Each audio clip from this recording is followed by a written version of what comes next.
So that's a quite interesting question. What about language? Now, if you are a non-native English speaker, you could assume that you probably need to publish at one point in a language that is, well, not your native language, namely, mostly you publish in English.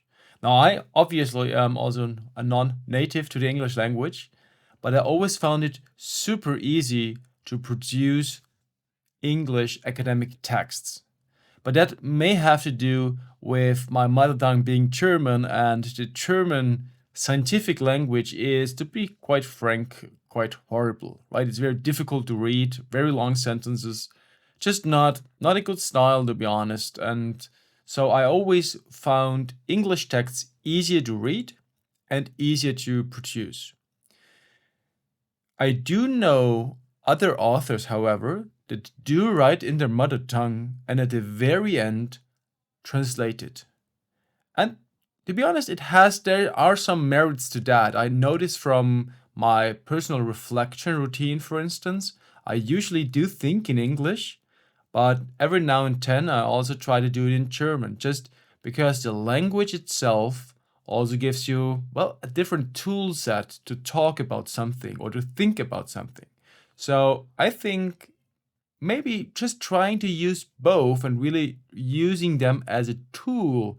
What is now the best tool to produce that text, produce those words, produce those ideas, right? So that could mean, of course, in the end, you have English as the language. And that's nice, I think, because of course it's super simple, the structure is super clear usually, it's also quite short, so that's nice. But sometimes you might feel more comfortable to develop ideas that are maybe more complex ideas also in your mother tongue. And that's totally fine, right? So at the end, of course, you then need to translate it. And yeah, that's definitely a choice. So I think what I've discussed here are three options that you basically have. One is you just start with English and you end in English. There's no other language entering your writing process. That's of course super simple. There are no interfaces. Then on the opposing end, there is the version of you writing in your mother tongue, and at the very end, translating it or having it translated by someone else into English. And then there's this kind of mixture form to try to see what works best for what type of text you're currently writing. So, for instance, just to clearly pinpoint what I'm referring to here, think about the method section or the results section. These are often like super standardized, super formal technical writing.